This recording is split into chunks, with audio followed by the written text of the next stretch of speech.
안녕하세요. 이번에 멱살 할문을 시작해 보겠습니다. 일단 먼저 명예에 대해서 얘기를 해볼까 하는데요. 일단 명예의 경우에는 이제 주원장이라 이제 주중군이라는 사람이 이제 건국을 하게 되었고요. 이런 명예의 경우에는 그 이제 흥무 이제 살짝 명의 경우에 이제 여러 가지 왕들이 이렇게 세대가 지나왔었는데 일단 흥무제 때 이제 제상제를 폐지가 되었고 그리고 이제 이갑제로 이제 항촌 사회를 통치하였다고 합니다. 또한 이제 그 다음에 이제 영락제라는 왕의 경우에는 수도를 베이징으로 옮기고요. 이제 대를 이제 팽창 정책을 추진해가지고 이제 정화의 힘 함대를 해외로 파견하였다고 합니다. 그리고 이때 이런 명 같은 게 마지막 한족 왕조라고 합니다. 또한 이런 명의 경우에는 이제 그 당시 굉장히 조선을 굉장히 너무나도 사랑했기 때문에 조선군을 도와주다가 임진왜란 때 이제 군사력을 보내주다가 이제 군사력이 좀 약해져 가지고 이제 결국엔 이제 농민군들에게 이제 결국 반란군 때문에 이제 멸망을 하게 되었다고 합니다. 이런 명의 경우에는 이제 농업, 수공업들이 굉장히 크게 발전했었다고 하고요. 근데 이제 신사층 사회가 주도하에 사회가 이루어졌다고 합니다. 또 이제 문화의 경우는 이제 양명하게 등장을 하였었고 이제 이는 이제 성량을 비판하고 이제 올바른 지식과 행동을 일치 강조를 했다고 합니다. 또 이 당시에 도 굉장히 또 서민 문화도 굉장히 크게 발전했었다고 합니다. 그리고 이제 명대에 이제 교류에 대해서 얘기를 해보자면 그 당시에는 이제 해금 정책을 실시해가지고 이제 바다를 건너가지고 다른 나라들과 이제 서로 여러 교류와 무역을 하는 그런 정치가 생겼었고요. 또한 일조편법이라고 은 경제가 수립이 되었다고 합니다. 상인들이 이제 은으로 전부 다 대금을 지불하는 정책이었다고 합니다. 또한 이제 그 다음으로는 이제 청나라에 대해서 얘기할 건데요. 이제 청나라가 이젠 또 원래 명나라가 이제 중국 일대를 지배를 했었는데 이제 청나라가 이제 이번에 새롭게 등장하면서 중국을 지배하게 된 나라인데요. 이 청나라의 경우에는 이제 여진의 이제 누르하치라는 사람이 이제 건국을 하게 되었고 이제 원래 이제 후금이었던 나라가 이제 원래 후금이었는데 이제 홍타이지라는 사람이 이제 그 나라 이름을 청문나라로 바꾸고 이제 조선과 몽골을 침략해가지고 이제 베이징을 점령했고 이제 중국 대륙을 차지하게 되었다고 합니다. 이런 청 같은 경우에 지금 회유색과 이제 강압책을 함께 실시해가지고 중국을 통치를 했었다고 하는데요. 이 당시 정성기의 경우에는 이제 3대 이제 130여 년간 이제 또한 제도 이제 정비를 했었고 이제 영토를 굉장히 크게 확장을 했었다고 합니다. 이런 청나라의 경우에는 이제 농업 생산량이 굉장히 향상이 되었었고 또한 이제 신사층이 이제 사회 중심 세력으로 형성이 되었었다고 합니다. 또한 이제 문화의 경우에 이제 고중학이 굉장히 크게 발달했었다고 하고 이제 또한 이 당시에도 명나라처럼 서민 문화가 크게 발달했었다고 합니다. 이런 청나라의 경우도 이제 당연히 무역을 했었겠죠. 그래서 이제 청나라의 무역에 대해서 얘기를 해보자면 일단 그 당시에는 이제 17세기 후반에 해외 무역의 일부를 허용했었다고 하고요.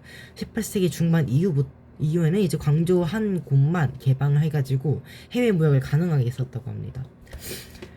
또한 이제 이 당시 이제 대량의 은이 유입이 돼가지고 은을 화폐를 사용했었고 이제 조세 제도 은을 화폐를 사용했었고 이제 지정은제라는 제도를 이제 시행을 하게 있었습니다. 이때 이 지정은제란 무엇이냐 이제 사람에게 부과된 이제 살짝 세금 같은 걸 이제 토지세에 이제 포함시켜가지고 은으로 이제 한꺼번에 이제 걷는 것을 의미라 합니다.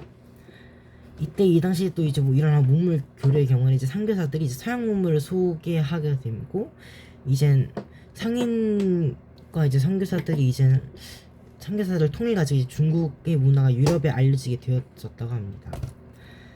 또한 그 다음으로 이제 한반도와 이제 일본에 대해서 좀 얘기를 해보려고 하는데요. 일단 한반도의 경우에 이제 대표적인 나라가 두 가지 나라가 바로 이제 고려와 조선이 있는데 고려는 이제 왕건이 세운 세운 나라로서 이제 고려가 이제 한반도를 재통을 하게 됐었고요. 이 조선의 경우에는 이제 이성계가 이제 신진사대부와 함께 이제 건국한 나라로서 이제 성략을 이제 통치 이념으로 삼았었던 나라였죠. 그 다음에 이제 일본 무사 정권의 이제 성립과 변화에 대해서 얘기를 해보자면, 일단 일본의 경우는 이제 헤이안 시대 후반과 일본 같은 경우 헤이안 시대 후반, 그리고 가마쿠라 막부, 그리고 무로마치 막북이랑 건국 전국세 시대, 이렇게 네 가지로 나뉘게 되는데, 하이안 시대 후반의 경우는 이제 지방 호족과 장원이 확대가 되었었고, 이제 귀족 유력 농민들이 이제 무사 교육이 있었다고 합니다. 또 이제 가마쿠라 막부의 경우는 이제 12세기 말 이제 미나모토노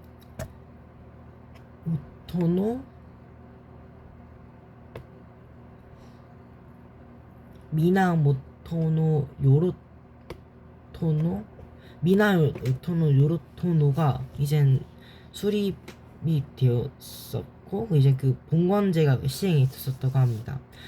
그 다음으로 이제 그 무로마치 막부의 경우 이제 가마쿠라 막부가 이제 쇠퇴하면서 이제 그 실권을 장악하게 되었었다고 합니다. 또 이제 전국 시대의 경우에는 이제 장군이 이제 그 승계를 둘러서 이제 그 영주들이 이제 세력 다툼을 시작되었고, 이제 도요토미 히데유시가 이제 통일한 후에 조선을 침략했었다고 합니다. 이 조선을 침략한 사례가 바로 이제 임진왜란이라는 거고요. 이런 임진왜란의 경우 이후에 이제 동시에 질서의 변화에 대해서 얘기해주면, 일단 에도 막부가 수립이 되었었어요. 이제 에도 막부 수립이 됐었고, 그래서 이제 에도 막부 수립이 되면서 이제 그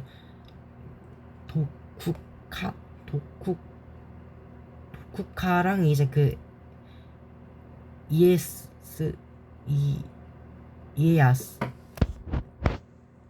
이에야스가 수립이 됐었다고 하고요. 또 이제 그 당시 중국에 또 변화가 일어났었는데, 바로 이제 명이 쇠퇴하고 이제 후금이 이름을 청을 바꾼 후에 조선을 침략하게 되었다는 거죠. 이때 이렇게 조선을 침략할 때가 바로 이제 병자호란이 일어났던 때를 의미를 합니다.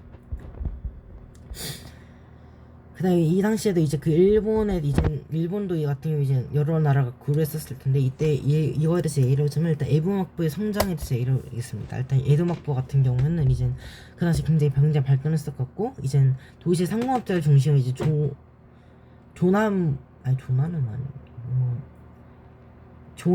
조닌 문화가 발달했었고요. 그리고 이제 대외와의 교류에서는 이제 17세기 초 이제 해금 정책이 실시되면서 조선 통신사와 교류를 했었고, 이제 나가사키에서 이제 중국 및 네덜란드 상인에게 이제 무역을 허락받게 되었다고 합니다. 또 이제 국학이 발달했을 때는 이제 18세기 후반으로서 일본 고유의 정신을 강조하는 국학 문화가 굉장히 크게 발전했었다는 때를 의미합니다. 일단 여기까지가 일단 오늘 발문을 준비한 내용이고요. 들어주셔서 감사합니다.